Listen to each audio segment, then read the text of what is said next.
This is not a routine escalation. This is not another proxy clash. In the early hours of February 28th, the Middle East crossed a dangerous new threshold. Israel has launched what it calls a preventative military strike against Iran. Multiple explosions were heard across Tehran. Thick smoke rose over parts of the capital. Iranian air defenses were activated. Airspace was shut down. And within hours, the entire region was on edge. According to reports from Al Jazeera, blasts were heard in several districts of Tehran, including central and strategic areas. Video footage circulating online showed plumes of smoke rising above the skyline.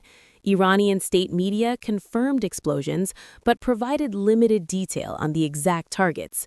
Israel's government says this was a preemptive operation aimed at neutralizing what it describes as immediate and growing threats from Iran's missile and nuclear infrastructure. Israeli officials claim intelligence indicated accelerated weapons development and preparations that posed a direct danger to Israeli territory.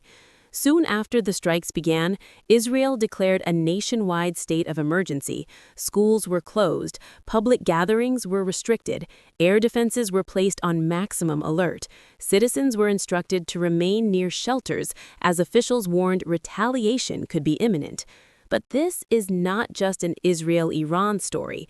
The United States appears to be deeply involved. Coverage from CNN indicates that U.S. military assets were coordinating closely with Israel. There are reports of a broader joint operation targeting Iranian military facilities, command centers, and potentially Revolutionary Guard infrastructure. This comes after months of failed negotiations between Washington and Tehran over Iran's nuclear program. Former President Donald Trump had recently warned that if diplomatic efforts collapsed, the United States would support decisive action. Now, that warning appears to have materialized. Iran has responded with fury. Authorities in Tehran condemned the strikes as an act of war. The supreme leader, Ali Khamenei, was reportedly moved to a secure location shortly after the first explosions. Iranian officials vowed a powerful and proportional response, and that response may already be underway. Within hours, sirens were heard across parts of Israel as air defense systems intercepted projectiles. Unconfirmed reports suggest Iranian missiles or proxy-launched rockets were fired towards Israeli territory. There are also emerging reports of attempted strikes near U.S. military facilities in the Gulf region, including areas close to Bahrain, where the U.S. Navy maintains a strategic presence.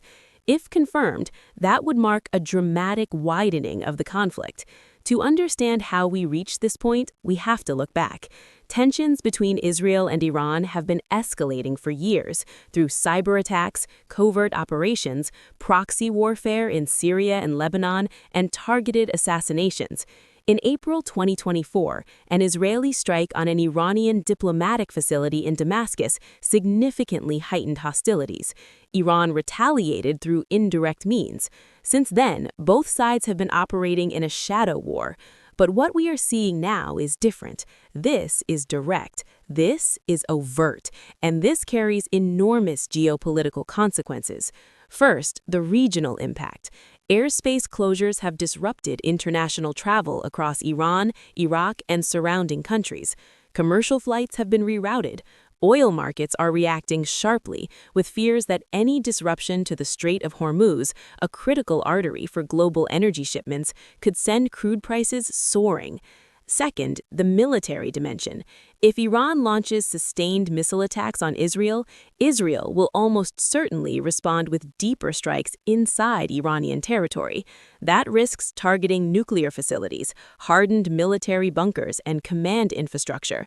Each escalation increases the chance of civilian casualties and broader regional involvement. Third, the global political fallout. Russia has condemned the strikes and called for emergency consultations at the United Nations Security Council. China has urged restraint. European leaders are scrambling to prevent a spiral into full-scale regional war.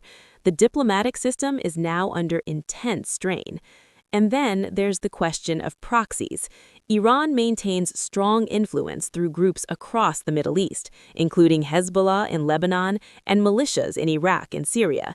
If those actors mobilize, Israel could face multi-front pressure. Likewise, U.S. forces stationed throughout the region could become targets. This is why analysts are describing this moment as one of the most dangerous in decades. Unlike previous flare-ups, this confrontation involves direct state-to-state military action between two of the region's most powerful actors, with the United States actively involved. At the time of this recording, casualty numbers remain unclear. Iranian media report injuries and fatalities.